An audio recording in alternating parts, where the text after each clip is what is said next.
I'd like to move on now to the next speaker from Mediacorp, who is Prashant. Prashant, are you ready to tell us all about the automatic selection of video thumbnails? We already have one question arrow for you already, so I hope you're ready. Okay, Prashant, the floor is yours. Thank you. Sure. Okay, everybody can see the screen, right? Yes, we can see the screen. Yeah, problem statement. Okay. Yeah. All right. Good afternoon, everyone. And so this is the problem statement that we actually bring to the table. As my colleague just mentioned, we are a Mediacorp company, and MeWatch is an OTT platform from Mediacorp. And as you look at it, we have thousands of hours of content that is available on our platform today, which includes all long form content, short form content, series, movies, and multiple episodes for a particular series. What we are looking at here is all the thumbnails that are generated for a particular series or a particular show. They are essentially the window to the episode, and it's a very important part for a particular video. The thumbnail has to resonate, it has to be consistent, it has to be aesthetically appealing, and it has to depict the storyline for that particular episode. Now, currently, the problem statement is currently when we generate a lot of thumbnails for our episodic content, we have an automated process. This automated process generates a thumbnail from the frames. It's a certain timestamp that has been taken, and we actually utilize that to create a thumbnail for a particular episode. Today, we also use it in a hybrid model. So for example, it actually timestamps at a particular X timestamp. We use that, it goes in the ingestion process. However, if we don't see it valid, we go ahead and update it. So there's a hybrid process that is happening today to generate all of these video thumbnails. What happens is on these video thumbnails that are generated today, not all of these are accurate. Sometimes it's of a pure, very poor quality, and it actually defeats the entire UX experience. I'll give you examples of these in the next slide. So Haiju, if you can move to the next slide. Yeah, if you look here, if you look at the screen, on the left, what we have here is a series which has multiple episodes. So for example, if I give you a tentpole property on our platform, could be a kin show which has more than 670 odd episodes along with that is with us. You can imagine that all of these video content which has been created has an artwork, which is a thumbnail which is generated. So if you look at some of the thumbnails which are seen here, could be out of context, which could be not relevant to the particular video, which could be non-relevant to the story, because it's actually picking up a timestamp from a particular video, right? So if you look at example 1, 2, and 3, the 3 images on the left, which is non-relevant. So if you could see, there's a hand which is coming up, which is cropped.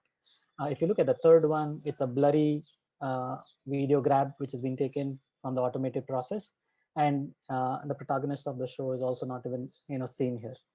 So now that's what is considered to be a bad thumbnail. On the right, if you look at it, we have an automated process as well, and we actually use an hybrid model. So where you see a lot of meaningful information on that particular thumbnail. This thumbnail then entices the user to click and improve the CTR on the particular video, which actually is relevant to the particular show, particular episode, and also it tells you a particular storyline. So with this, I will go into the next slide. What are we actually looking for? We are looking for some deep learning techniques that will help solve this problem, where we can automatically and intelligently create and generate these thumbnails. And we actually term this as smart thumbnails. What we want to do here is we actually have an automated process which will extract the thumbnail and utilize this for and recommend it for a particular thumbnail for a selection. Now, in my previous example, I gave you an example of all the various thumbnails for a particular episode. Consider a scenario, we will have news as a format for us, and you will see all the news presenters as part of the thumbnails, which can't be non-relevant. So for example, if you keep scrolling, you will see only the presenter's face coming up across 1 to 10 news that have been listing. So this has to be contextual. It has to be contextual to the particular video. It has to understand the explicit detection. It can detect the face detection. It can detect the shot of the particular video, and it actually run an algorithm to identify a particular frame with the highest score that actually believes in a model which has been created to select the right thumbnail for us. What we are looking for is, again, these smart thumbnails should be created for all long form videos and short clips that we have. This will in turn help us create a lot of CTRs where the users will see this relevant thumbnails on the platform. It will improve the UI UX on the platform, as you just saw that some of them are non-relevant, and you could see non-relevant thumbnails on our platforms. And second thing is most important, we do not want to invest a lot of time generating this thumbnails all by ourselves every time. We need to reduce manual effort for generating these thumbnails. So that's what we are looking for. If there is any question, we can be more than happy to take them. Oh, yeah. Thank you, Prashant. A very, very quick presentation. Caught me by surprise. I was hoping to have a bit of a longer break. By the way, yes, we have questions on the floor. But before that, may I ask one very layman question? I noticed that in your problem statement on the OIP platform, you also mentioned that there's a good to have feature that you want. That you want the ability to also generate thumbnails that a graphic designer can use for posters or any kinds of marketing collaterals. Can you elaborate on that as well? Yeah. Sure. So right now, the challenge that we are looking for is a video episodic content.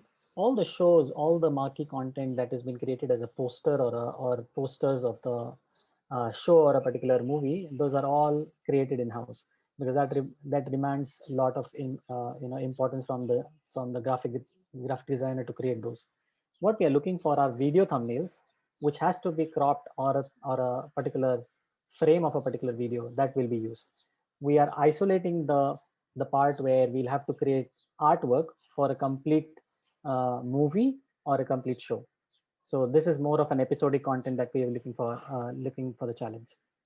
Okay, so I guess the priority will be for thumbnails for the MeWatch platform itself, but a secondary advantage is you can have thumbnails for your marketing content, like your collaterals, your posters, and so on, right? Is that how I read it? Okay. Thank you very much. I think the members of the audience were the same question as me. Okay, we have questions hitting the floor right now. And the first one for Prashant is, if we are using audience viewing patterns to adjust the thumbnails, the first set of video that goes out would most likely not be optimized. So, and this person says that they might take some days to have a proper optimized thumbnail. Prashant, is this acceptable? So look at this in a context, right? What we are saying is we have a video which is ingested. Now, when you run a model on this ingested video, that model should actually read all the information from that particular video. Now, we are going to ingest the content once. The model can be trained to identify the screen depth, the contrast on the show, a protagonist, the face detection, everything. All the model has to run on that particular video to identify a particular level of scoring. Now, if you identify a particular level of scoring on 2000 frames, you identify and come up with 3 or 4 options saying, okay, this is an option 1, 90% match, scoring of 80%, 60%. And that is how we are going to recommend that, okay, the 90% is the closest match and then can be utilized as the thumbnail for a particular video. As my colleague mentioned, all the AI engines has to be trained and worked with the manual intervention. Even so that the recommended video thumbnail is not correct, or the intelligence from our the curation team, which is the editorial team, can go back and change it or actually make those changes on making sure whatever thumbnail has been appropriately predicted can have a weightage on that as well. So hope that answers the question. So the first time around, when we are not even talking about users viewing this for the first time, we are talking about this is the time when we are just ingesting it in the platform. The viewing pattern is the secondary step. The first step is we ingest this video. Nobody has seen this. We already want to have a thumbnail associated to that particular video. And your models will work when we ingest this and depict the entire scoring pattern and mechanism. Okay, thank you, Prashant. A very, very good answer. We move on to the next question for you. And it says, oh, this is a very popular question that I think I started a trend today, I hope. Have you tried, have you reviewed existing solutions that are already available? And if yes, could you give some examples of why they are not suitable? A very familiar question.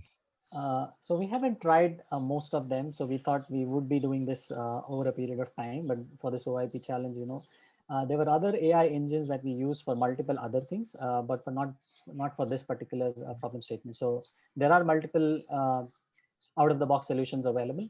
We haven't explored a lot on that as well. Okay, we're going to move on to the next question for Prashant. It says, from Michelle, and it says, on average, how much time does a video editor spend to change a wrong frame for a 2 to 3 minute video, and how many do they edit per day? I'm assuming they talk about getting a thumbnail from a video. Yeah. Sure. So most of the time, I mean, if you look at it, 80% of the time, we generally get the right frame and we are okay with that. Most of the time where we see the crop, the protagonist has been cropped or the frames are not right, it's also at a discovery level where somebody would go back and identify there's a discovered way that to identify that the set thumbnail is not right. How much time does it take to make that?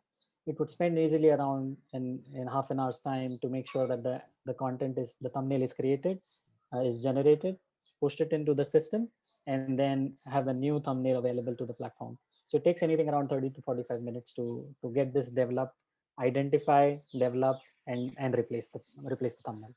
And this is for every episodic content that you have. So imagine you have 100 episodes, it'll be multiplied by 100 times. Okay, well, that's going to be, that's tough work, yeah, I must say. Okay, next question from Sharat, and it says, thumbnail selection is a multi-pronged approach. Any thoughts on how you rank the user's preference by genre, by scene, by lead actor, and so on? Sure, that's correct. So you are absolutely right. It will be a multi-dimensional approach, but the thing is, what this AI model would do is recommend a few things. So you are right. If it is only by the face detection, I do not want the protagonist face across all the thumbnails coming over. So that's the intelligence that needs to be built to understand the context, understand the storyline, reading it from the thumbnails, understanding the context, and then predict it to display the particular thumbnail. So we are not only looking for one thumbnail, it could be a model which could depict 4 different thumbnails for us in the order of ranking. And that order of ranking can be discussed by the scene detection, the protagonist, the lead actors, the high points of the video, etc. And it could not be only one thumbnail that is prompted to us to be utilized. It could be 3 or 4 based on the ranking that has been created. Okay, that's a very good answer from Prashant.